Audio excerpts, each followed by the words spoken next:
U.S. jobs growth was better than expected in November, with payrolls rising by 228,000. Service, healthcare, and manufacturing firms helped to drive the gains, holding the unemployment rate held steady at 4.1%. Economists had expected an increase of about 200,000 jobs, but early festive season hiring and a rebound after two hurricanes earlier this year helped to boost growth. Wages increased by 2.5% year-on-year. The U.S. Labor Department report follows other recent data suggesting that the U.S. economy is in solid shape. U.S. economic growth has hit an annualized rate of more than 3% in the past 2 quarters, while the unemployment rate is at its lowest since 2000. The pace of job growth has slowed this year, but remains higher than the number needed to keep up with population growth.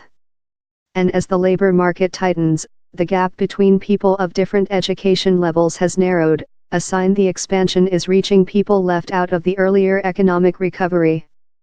The unemployment rate of those at least 25 years old without a high school diploma fell to 5.2% last month, down from 7.9% a year earlier.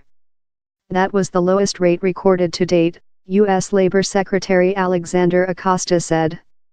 Manufacturing firms added 31,000 jobs, while healthcare payrolls increased by 30,000.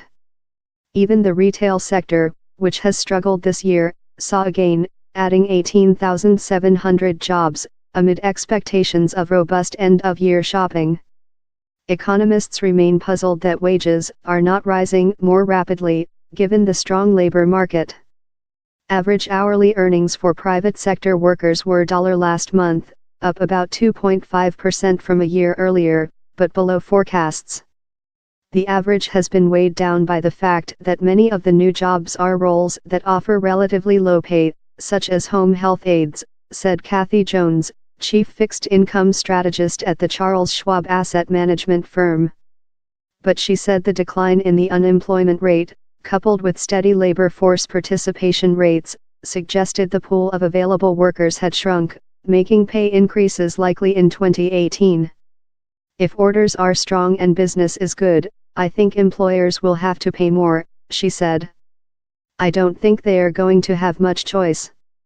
Mark Hamrick, senior economic analyst at, said concerns about sluggish wage growth would not deter the U.S. Federal Reserve from raising interest rates again at its meeting next week, pulling rates away from the unusually low levels seen during the financial crisis.